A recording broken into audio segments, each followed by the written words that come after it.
Hi, I want to tell you about a game that my team developed to help youth learn about how to respond to a drought disaster in their community and to make their community more resilient. Another goal is to increase your community's resilience to drought by making smart investments in your community that help it use water wisely. In this game, you'll work in teams representing people with different priorities and points of view, trying to collaborate and find common ground to make investments that protect the things that everyone cares about. Each person will take on the role of a different person in your community, with a role card and name tag to tell you about the person that you're playing.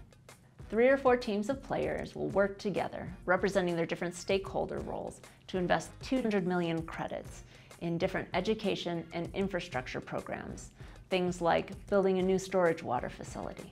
Teams will use their drought resilience worksheet to be able to compare and record their investment choices, and a class game board will be used to record all of the team's choices. Once all teams have introduced themselves and their roles and decided on their investments, play starts. Each team will have their investments tested by a drought that's about to befall your community. At the start of the game, your community is in a moderate drought. A spinner will be used to determine which drought outcomes your community faces.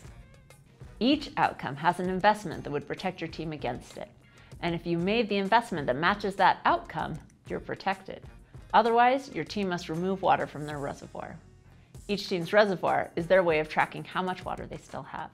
Additionally, as you play, the drought conditions in your community will continue to get more intense.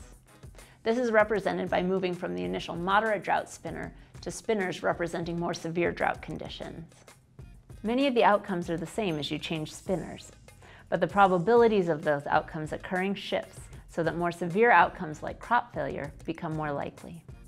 It should be noted that 2 dice can also be used instead of a spinner, and you can find additional instructions in the teacher guide.